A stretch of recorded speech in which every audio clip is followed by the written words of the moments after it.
Hello, everyone. Welcome. My name is Anne Chisa. I'm a Technology Transfer Officer at Stellenbosch University, and welcome to the Stellenbosch University's World IP Day webinar. This is in celebration of this year's World IP Day theme, IP in Sport, which is under the guise of Ready, Set, and Innovate. So the main reason why we are all gathered here today is to firstly understand what IP actually is, and then also how does it actually relate in our everyday life? And most importantly, how can we protect that IP? So today we're going to be using sport as a practical and relatable example, as many of us are aware of sports. But as the conversation flows, I would also like us to really think about how some of these principles that our panelists will discuss apply across all research, innovation, and also other creative outputs. Just a brief note on who we are at Innovus Technology Transfer Office. Our role is to support researchers in translating new and innovative research that emanates from the university and into commercially viable products and services. We work to bring scientific and technological research into the marketplace through opportunities such as licensing and also the creation of new spin-out companies. So to get things started, I would now like to hand over to Ravni Mudli, who is our director. Thanks so much, Anne. And thank you for organizing this. I'm so excited to see so many participants online, and it's really an exciting topic that we're going to be talking about today. World IP Day, as you've mentioned, helps to focus our attention and our conversations on how intellectual property enters our everyday lives. And this year it's on sport. World Intellectual Property Organization is part of the United Nations and helps various countries develop systems and programs on managing intellectual property across the various territories in the world. So it really is an important organization that we work with in ensuring intellectual property is managed effectively. We at the Tech Transfer Office have hold the entire portfolio of patents that Stellenbosch University has filed, and we work hard to commercialize these different technologies and find ways to enable our researchers to ensure that their technologies reach impact and make a difference in the lives of South Africans and global citizens.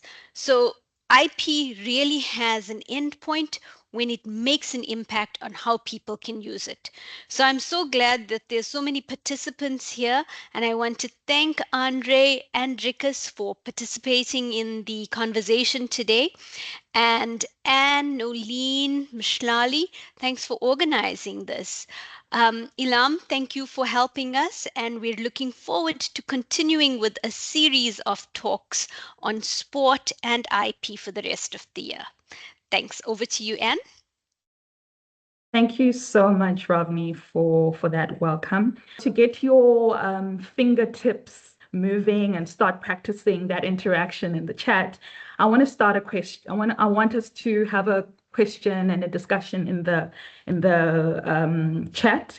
So I'd like to find out, where do you think, or rather, where do you encounter IP in your everyday life? So this is just a conversation in the chat. This one is not up for grabs, so no prizes here, but just to get you in the conversation. So as you can see, I'm not here alone. I'm joined by Andre and Drikus. I'd firstly like to now open the opportunity for them to introduce yourself. So firstly, Drikus, he is the head of rugby at Marty Sport. So Drikus, may you briefly introduce yourself to the panel and rather let us know what you do on a day-to-day basis. Yeah, thanks, Anne, and good afternoon, everyone. I'm the head of rugby at Marty Sport, as Anne mentioned, at Stellenbosch University. And I also sit on the Marty Sport senior management team, where I contribute to broader strategy and fundraising across the sport department. And at a high level, my role is to lead an integrated rugby system that balances high performance, student development, and long-term sustainability within the university environment. Practically, that sits across 3 areas. The first is high performance, overseeing the rugby program and ensuring we compete at the highest level in competitions like the Varsity Cup, which just finished. The second is systems, governance, and leadership, aligning our rugby program with university structures, managing stakeholders, and ensuring we operate within the frameworks of competitions like Varsity Cup and USA, with different rights and governance requirements come into play. And then thirdly, which is probably most relevant to today's discussion, is the commercialization of sport. And that includes working with sponsors and partners, delivering events and match day experiences, and contributing to fundraising aligned to multi-sport strategic objectives, ensuring that we build commercially and support both our programs and the institution. And then also a big part of that also involves data and technology, both from performance and a commercial perspective. So it's a very overarching and wide role that you do at Multisport. So we're going to get into all the nitty-gritties soon. But next, I'd like Andre, may you kindly introduce yourself to the audience and let us know on a day-to-day basis, what do you do? Sure. Thank you so much. My name is Andre Marais. I am with Van Sydal's IP attorneys in Cape Town. I head up the commercial and transactional IP stream, and I'm also the head of trademarks at Van Sydal's. That's a mouthful, but effectively a lot of my day job is looking at commercialization of IP assets, and a big part of that is sport. So we represent quite a few sportsmen individually and quite a few sports brands, whether those are teams or more sort of general sports brands. So we look after their IP assets for them and then assist them on commercialization of those. So we're quite involved in things like sponsorship agreements, brand ambassador agreements, influencer agreements, all of those types of things, both to set up the commercial background and then to do the actual contract drafting. And then if things go south, we tend to be around as well to try and help with any disputes. Yeah, so we hope that in this conversation, it won't get there too quickly, or if things have gone south, hopefully you'll help us understand how we can mitigate those issues. So in the beginning, in your introduction, Dricus, you told us about your role and the various different things that you do. So to set the scene, to really help us understand this IP, how IP relates to us in the everyday life, because that was one of our objectives in this panel. I want you to please tell us, so how does intellectual property practically show up in your day-to-day running and commercialization of sports, of a university sports program? Yeah, thanks, Anne. So it shows up more often than people realize. Almost every decision we make in sport touches it in some way.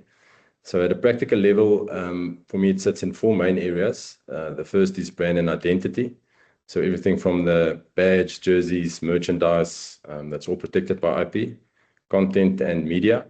So photos, match footage, social media clips. We're constantly using and creating content, and every piece has ownership and usage rights. Players as assets.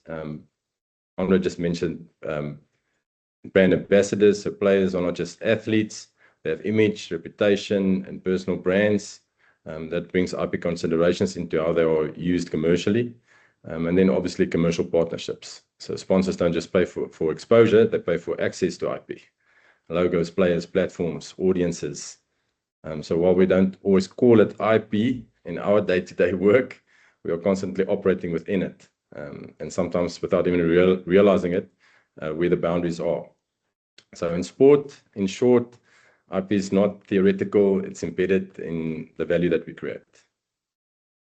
I like what you said that sometimes you interact with these things, but you don't quite know that it has such a technical name, such as intellectual property. So I think this is where you perfectly fit in, Andre.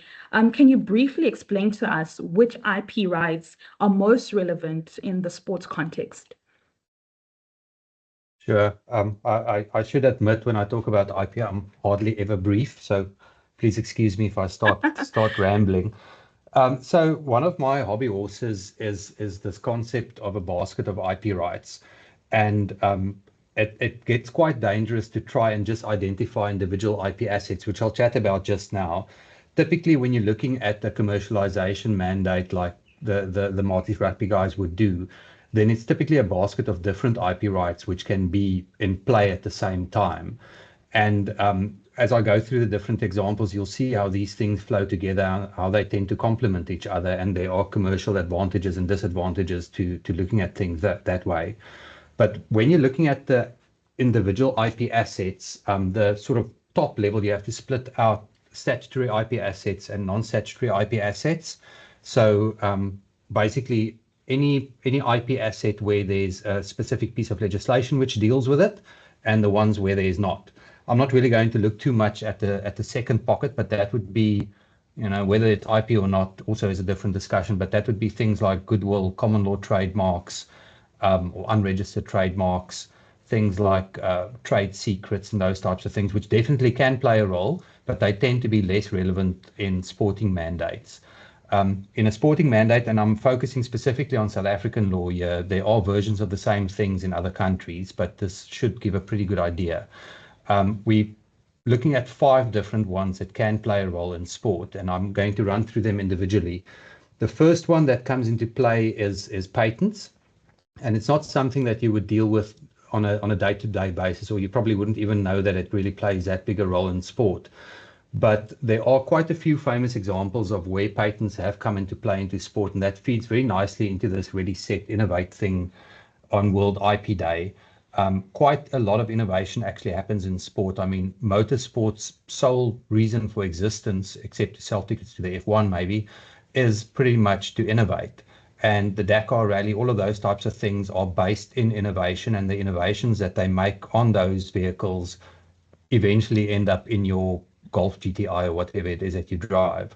So there's a very big push for innovation, and a lot of that is supported by patents.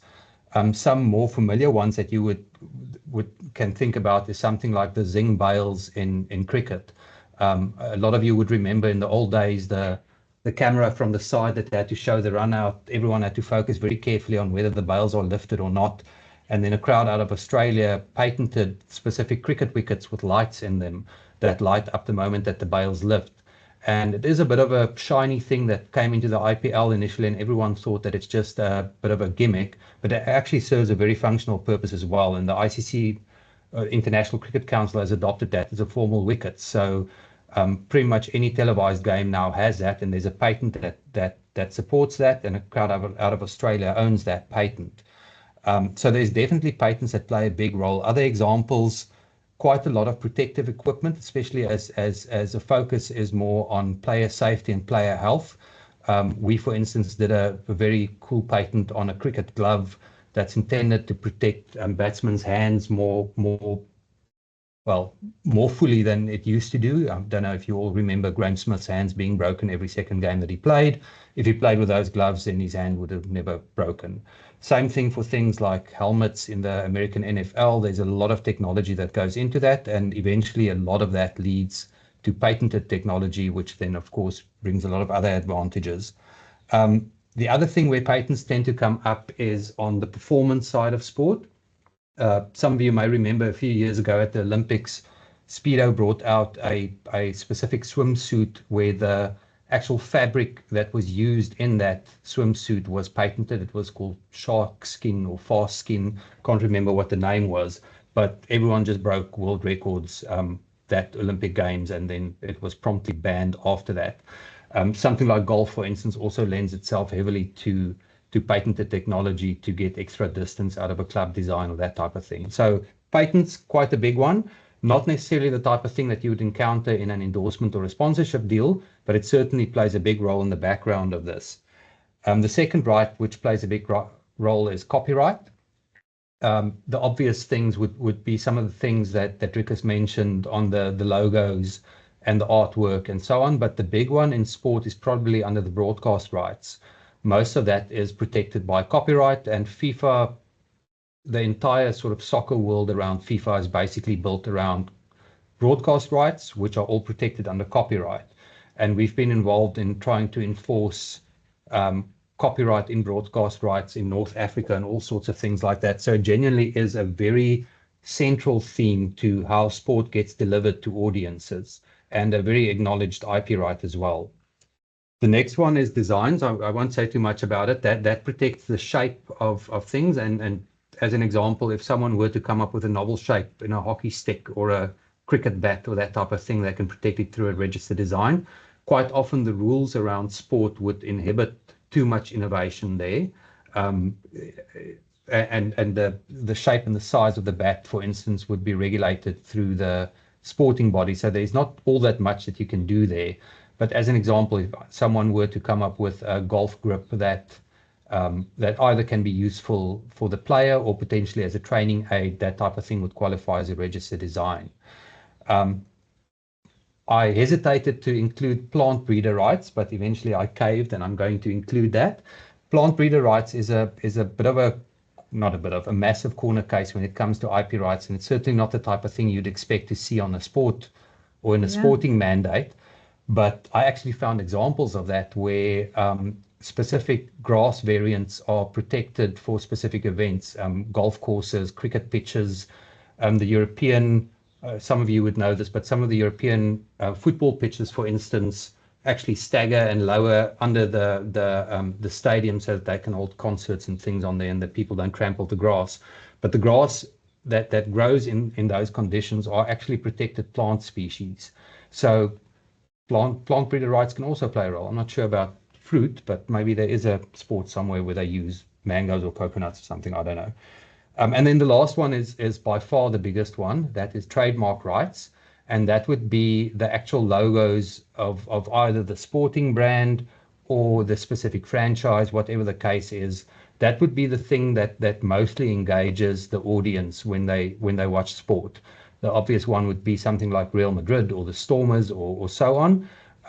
But then under that would be the actual sporting equipment and the brands around that as well, which is where this marriage of sponsorship rights tend to originate. You've got a strong player or a strong franchise, and then you've got a strong sporting brand, and they sort of want to feed off each other to maximize their exposure, and then they enter into some form of an arrangement to monetize that relationship. So those would be the 5 big ones that I see. Trademark certainly head and shoulders above the rest. Copyright not very far behind it. Patent plays a role. Plant breeder rights probably never, but it's fun to mention. And then registered designs can also come in from time to time. Wow, that's so fascinating. I'm sure many of us here are learning that all these things that we see constantly, every single time you wear a jersey, every single time you watch a sports game, these are all classified under these different IP rights. I particularly like that plant breeding one. I would have never guessed that this is something that actually gets protected, but it makes so much sense because it determines, it can have such a great determination on the performance depending on the pitch. So Drickus, I would like to bring you in here. We live in this wonderful age of technology, right? And we are in this digital era. And Andre did mention some of the really fascinating innovations and technologies that fall under these different IP classes. So I would like to know from you practically, when you have games, for example, when the rugby team is playing, what role does technology and data play? And perhaps what kind of questions in IP and ownership do they create for somebody in your department? Yeah, thanks, Anne. It does create a lot of questions, you're right. So technology has changed fundamentally how we operate. So both from a performance and a commercial perspective. So I think from a performance side, I think most people know that there's GPS tracking of players, there's video analysis, so there's performance stats, there's player performance data, and all of this does create valuable information. But then also on the commercial side, things has changed a lot in university sport, where we do track fan engagement data, content analytics from all our media, broadcast and streaming metrics, as Andre has mentioned. And the challenge and the question, as you're saying, is when where IP becomes interesting is who owns that data. Who owns it? Is it the players, the team? Is it the university? Is it the competition or the technology provider? And often the answer is not really straightforward. I think what we're seeing is that data is becoming one of the most valuable assets in sport, but governance and ownership are still catching up with it. So, for example, at Mighty Sport, do you specifically work with IP attorneys, for example, like Fonsidals, to help manage these types of questions?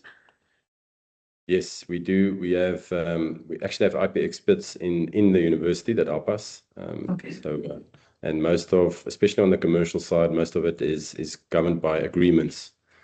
So that does help. Okay, that's quite interesting to know. Just to go back to some of the IP classes that you spoke on, Andre. I think of sports because sports, and I think of rugby. This is something that many of us in South Africa are aware of. And when I was thinking of this question for you, I was like, I think of somebody like Siya Kolisi. This is our nation's captain, right? So he's a very famous sports person. So how does somebody like himself, how does something like that like really work technically in the intellectual property side? So this is image rights, I presume. So how do these work, particularly in South Africa? Yeah, so I very carefully didn't mention image rights in that first basket of rights that we discussed, because under South African law, image rights are, well, first of all, image rights aren't acknowledged rights under our law. They don't really exist. We sort of call them that, but it's not really what it is, or certainly not like an image right is in a lot of other jurisdictions. And it's protected under personality rights in South African law, and that is not an intellectual property right.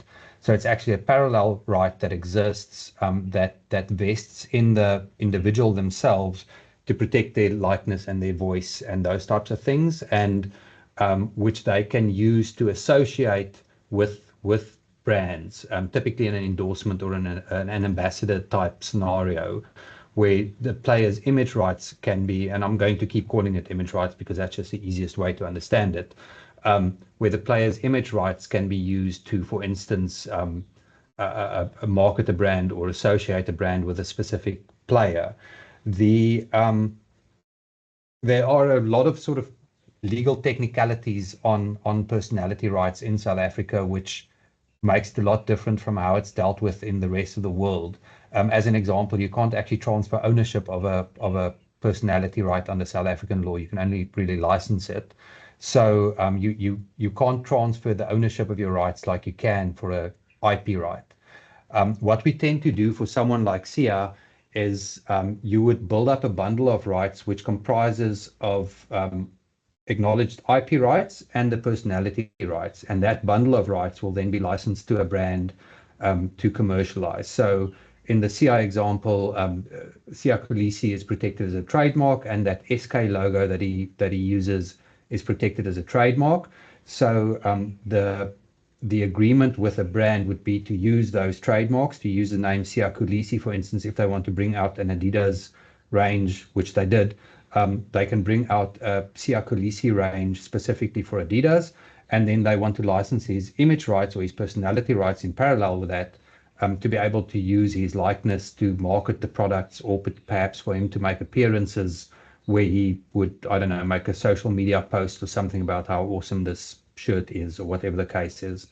What is quite interesting is how personality rights are dealt with in a sporting sense, not just in South Africa. It's an international phenomenon, and South Africa is probably a few steps ahead of a lot of other jurisdictions when it comes to this. It's this concept of collective player rights.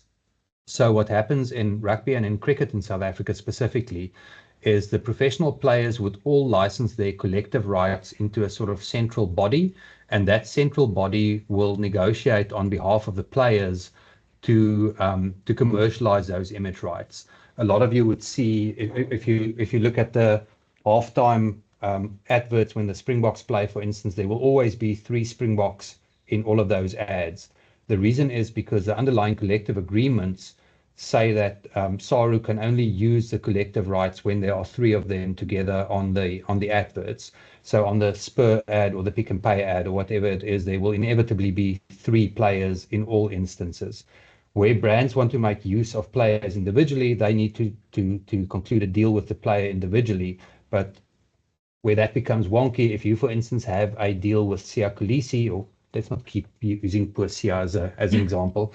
If you have a deal with Kwagga, for instance, Johnson Workwear has a deal with him, and you want to put him on your ads, then you would license his personality rights for him to be able to appear on those ads and to give his endorsement to Johnson Workwear as a brand. But if you actually want to display him in his Springbok regalia, you also need a license from SARU, who owns the Springbok trademark.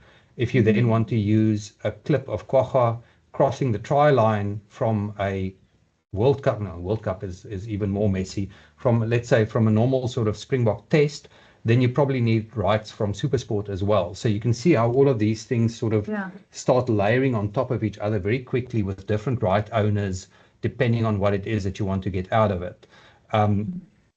What would typically happen in those scenarios is the brand would have would already be a sponsor for we keep using the Springboks, let's go with the Proteas.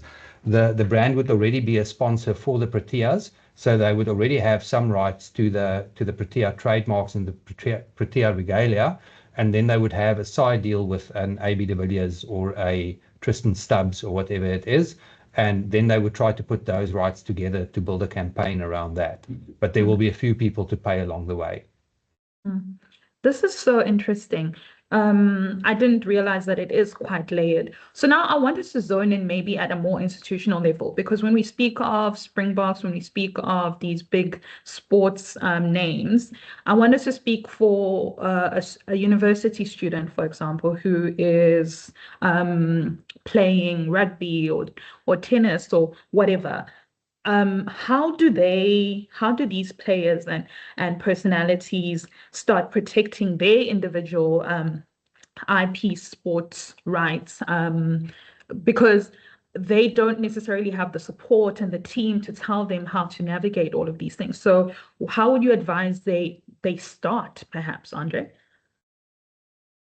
Yeah, it's always a bit of a chicken and egg situation, and the university sport guy isn't unique in that at all. I mean, if we have an inventor that comes in that invented a new thing, then the question would be, how much do you spend on patent protection up early in the process versus spending that money on marketing? So a lot of people are in that sort of similar position. For a young player, the advantage is they already own their personality rights. So there's no protection steps that they need to go through to try and protect that. They already own that. And in preparing for this, I actually thought about this in a bit of detail. If you look at influencer marketing, and I can talk about this for hours, I promise I won't, but I can. The market analysis says that influencer marketing has about a 6-time deeper penetration compared to traditional marketing. So in short, if Minky van der Westhuizen tells you to put in a kitchen, you're 6 times more likely to listen to her than to the Sunday Times. It's a bit of a sort of wide shot at it, but you sort of get my meaning. And even within that framework, there are micro and macro influences as well. So someone like Minky van der Westhuizen would have thousands upon thousands of followers who follow her work but don't really know her, if that makes sense. They know the personality that's out there. Where with micro influencers, you're probably looking at someone with a following of less than about 5,000 people, probably even less than that, potentially less than 1,000. But all of them are organic followers of that person and genuinely listens on a deep level, potentially deeper than 6 times, to what that person has to say. So if we're looking at a university sports star, and I won't use the fly off as the example because I wasn't a fly off and they get all the kudos. So let's go for the lock. If the lock is the star player in Marty's rugby and is pretty well known on campus and is followed by a lot of people on campus, something like the Stelly shop, for instance, can use him as an influencer without him having to go and register trademarks or any of those types of things. They can just pay him to post on their behalf. And people are a lot more likely to go and buy Stelly's gear at the Stelly shop if you have someone like that advertising him. And all he's using really is that he is his personality rights and the fame to the extent that he has it as a Marty's rugby player. Again, if they actually want to depict him in his Marty's clothing, then it becomes a more complicated discussion because then they need to get rights from Marty's rugby again. So that works quite well. If they get more famous, a relatively recent trend, which is more sort of AI driven, and it's almost comfortable to have a IP talk where we don't have to talk about AI, but a lot of celebrities have started protecting their likeness as trademarks. So there was a big case on Matthew McConaughey in the US recently, where he protected his likeness as a trademark specifically to try and prevent deep fakes from using it. But the same logic would apply if someone like a Siya Kolisi or even Etzebeth or something wanted to file his likeness as a trademark, then he can absolutely do so, and that would sort of build a wider basket of IP rights around that. If you think like a little bit wider than sport, if you think something like the Nelson Mandela Foundation, they have a massive series of trademarks depicting Nelson Mandela specifically for this purpose. Nelson Mandela passed away, so the personality rights don't exist anymore and they can't really transfer it to his family or to the trust. So the clever people at the foundation would have filed a lot of trademarks to protect that. And there's nothing that prevents a sport guy from doing that as well if they were to want to protect their likeness as a trademark. What happens more frequently is that they would build a brand around a specific person. That would be a combination of their name. And again, the Siya Kolisi, Roger Federer, Gary Player, you can rattle off all of them. Their names by themselves start constituting trademarks and quite valuable trademarks if you attach it to a specific brand. If you bring out a Roger Federer shoe, it worked well for Nike, especially when on Michael Jordan. But what they tend to do is they start transitioning that brand from the name of the player to something a little bit more identifiable. So again, if you think about someone like Adam Scott or Roger Federer, they've got a logo that goes with their name and they deliberately start transferring the value into that. It's a lot easier to put a logo on a shoe than someone's name. Yeah. So you sort of deliberately start developing that entire protection strategy for people, depending where they are in their careers and what they want to achieve with this, depending on whether that would carry any value post-playing days. I mean, there are very famous players who are great at what they do, but they don't necessarily, say this with respect, but they won't necessarily carry a lot of brand value after they finish playing. Doesn't speak to their playing abilities or anything like that. It just speaks to their marketability. So you look at all these different elements and then you deliberately build a protection strategy for the player around that. To make sure that he can commercialize that going forward. And then the last comment there, maybe not so much for university players at this stage, but certainly as players become more famous and they move up in the ranks, is to look at things like structuring on where these things are owned through different companies or trusts or whatever works best in the specific scenario, just to make sure that those assets can be commercialized separately from the person. Again, Siya Kolisi is an example. He's got a specific entity that owns all of his trademarks and he licenses his personality rights into that entity. So the entity is actually the one that goes out into the world and contracts on his behalf. He doesn't sit there and sign contracts or anything. There's a company that does that on his behalf. I don't know that a university player would be on that level yet, but those are the types of things that you need to think about when you start building a protection strategy for IP and for personality rights. Interesting. So, Drickus, back to you now at the university setting. How does the university navigate these different rights and these interests of these athletes at that level? Sure, and it's university is a the university sport environment that we're operating in is a shared ecosystem. So it's almost the same as what Andre was saying for the World Cup. So it does become complex because there's multiple stakeholders. So there's the player, the institution, the competition, certain rights, commercial partners, and also the fan or supporter base. So it's not only the player. So and each of them has legitimate rights, expectations, also value that they want. So for example, the competition may hold broadcast and sponsor rights. The institution owns its brand, facilities and platforms, and then the player has individual image and future commercial potential, like Andre is saying. So increasingly, there's also a fan base that generates data and engagement, which has real commercial value. So what's changed in recent years is that the fan is no longer just a spectator. They are part of this value system. So through digital platforms, streaming, ticketing, engagement, we're constantly generating all sorts of data. And obviously then there's also player data that could be from performance data, like I mentioned earlier, to match data. So the questions for us then remains the same. Who owns that data? Who has access to it? Which is also an important one. And how can it be used commercially?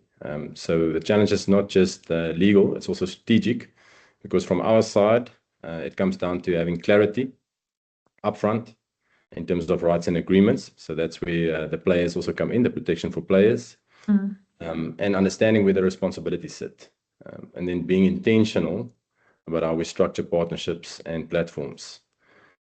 So because if that alignment is not there, you either lose value or create conflict between stakeholders. So your modern university sport is really a shared rights environment. So an alignment is where the value is created. And I think we now are protected by agreements, by using experts, by making sure that everybody understands and aligns up front. That's very important that everybody knows what's happening up front. And I was just thinking, for example, with players, with the students, do you have upfront conversations, like you said, where you're like, these are rights? Are they aware of these things from the get-go, from the university, perhaps, Triggers? And to be honest, not with everyone. So it depends. It depends on the social media following. It depends on what they want. So we'll have some broad discussions, but that will be very high level. And then there is some players that will be more engaged on social media and have big following, and they will have more questions. And so at the moment, it is probably a bit more ad hoc. So it's case by case, sort of. Yeah. All right. So we've been having such a wonderful conversation so far from Dricus and from Andre. Please, we now want to open the floor so that people can have questions if they want to engage directly. This is a very rare opportunity to ask some of the questions that might be burning as we're speaking during this conversation, and then after that, we'll then transition into our Q&A session. So I'll just check with my colleague, Mashudu, who was keeping up to date with the chat and the Q&A. Mashudu, are there any questions from the audience so far? Good afternoon, and there are no questions as yet. Okay, fantastic. So then we'll get straight into the bit more of the exciting part of the conversation. But let's first start with one question so that we can see if people will be interested. So we want to test your knowledge with some of the conversations that have actually come up. So Ravni and Nolene, who has the first question? May you come on and ask our audience. So from my side, using a Springbok logo on a student event poster, is this acceptable or infringement? Oh, we have somebody who was really quick there. All right.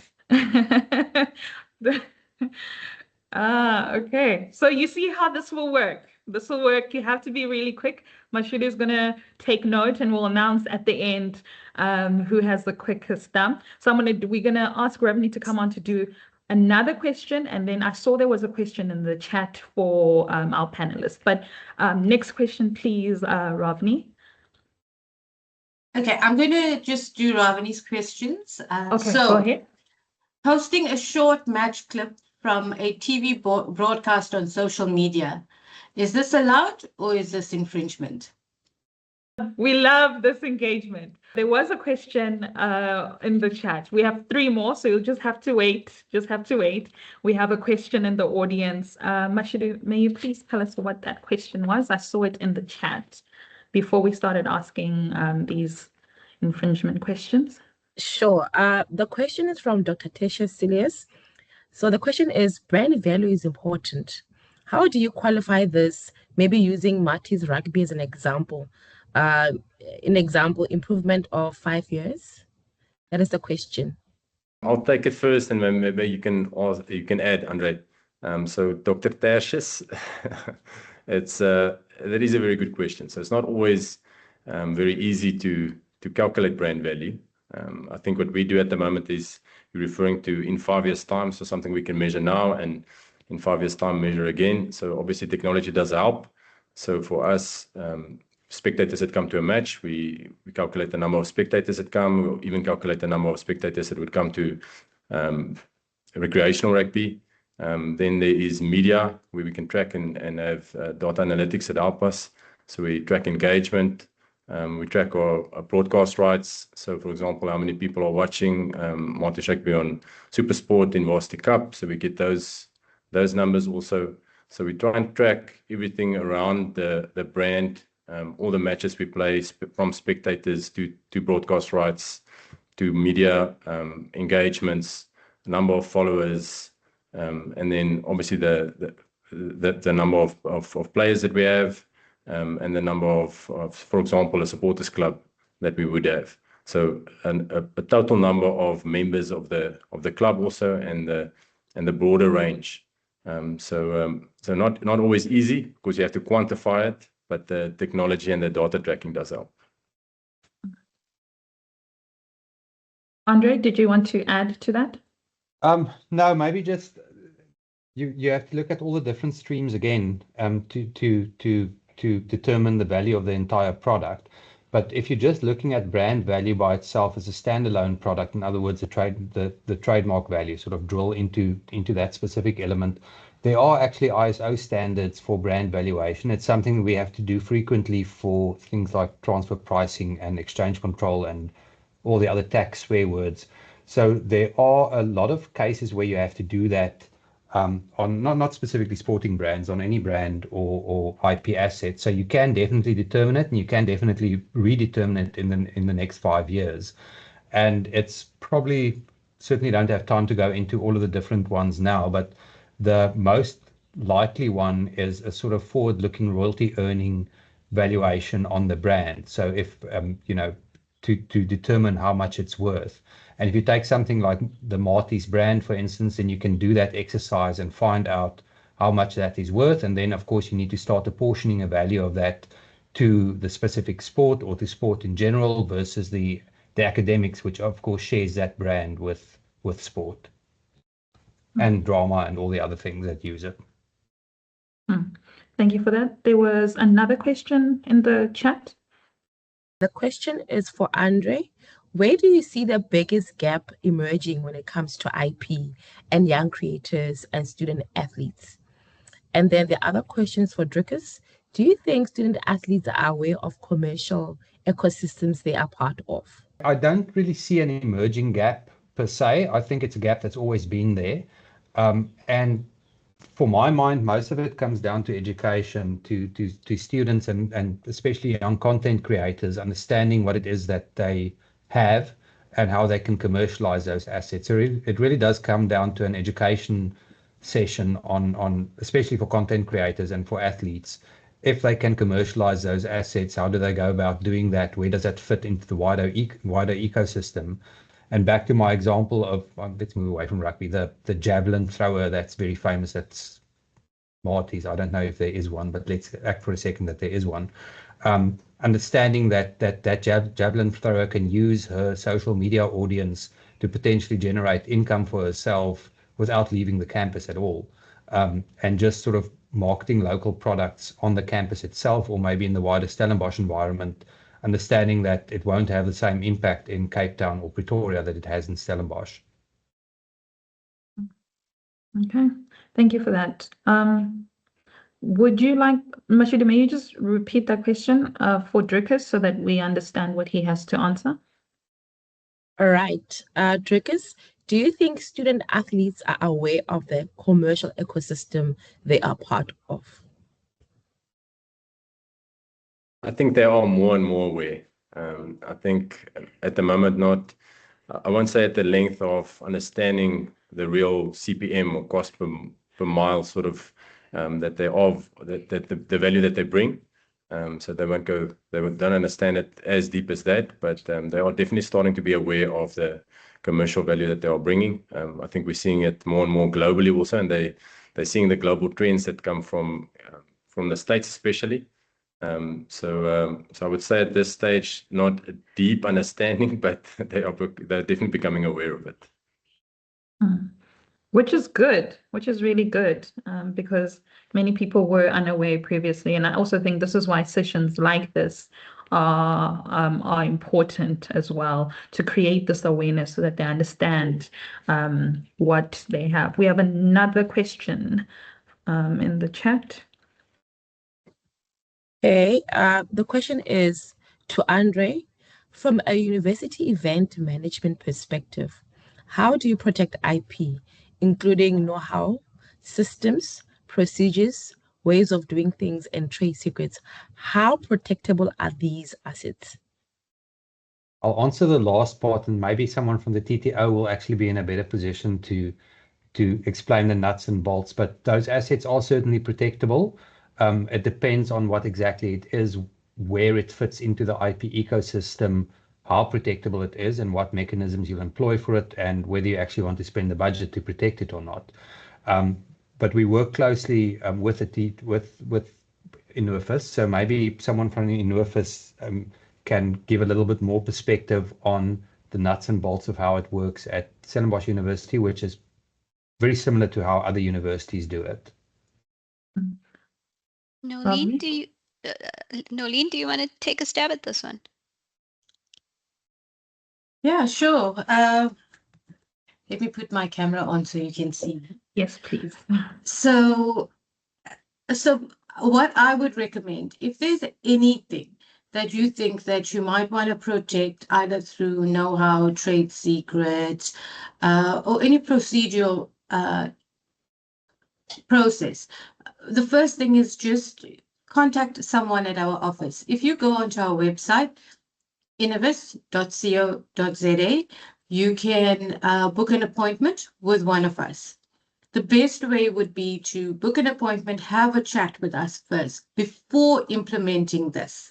We will then consult with our attorneys with you and then advise on the best method going forward.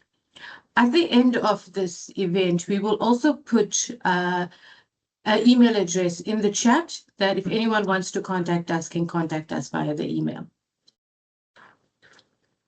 Fantastic. Thank you so much, Nolene. We will definitely be putting our contact details, and this is not only for people who are in the sports department, but it's for all researchers at the university. You are more than welcome to contact one of us at the team. We have a bit more time. I don't think there is other questions, so I think Nolene, may you please give us another question for our audience so that we can see how fast they respond. So this will be our last question. Okay, so is your hand on the keyboard? Everyone's ready. So selling hoodies with a modified version of a famous team logo, is this allowed or is it infringement? I'm glad to see that people are taking notes and all of these things that we are discussing, people are understanding that actually it isn't allowed. We had a question as well in the chat. So this is for Andre again. As the personal branding and digital content grow, do you think South Africans' current frameworks are keeping up with these changes? Absolutely not. That's a very short answer. There was a student at University of Stellenbosch, I forget her name, who did a doctorate thesis on image rights, and it's a very good, very long read, but a very good read. So I would encourage anyone who's really interested in that to find that, and if you contact me, I can find her name. But the short version is that South Africa is very, very, very far behind when it comes to things like image rights. We don't have a proper framework which deals with it.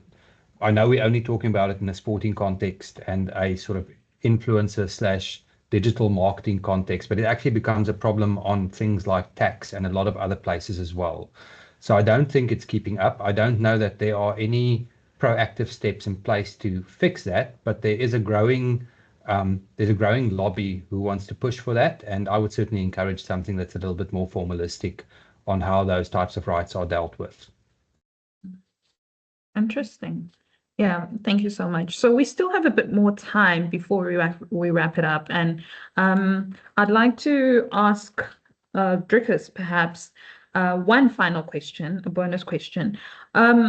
In your experience, what are the common risks for sports organizations when they do not think proactively about IP and commercial rights?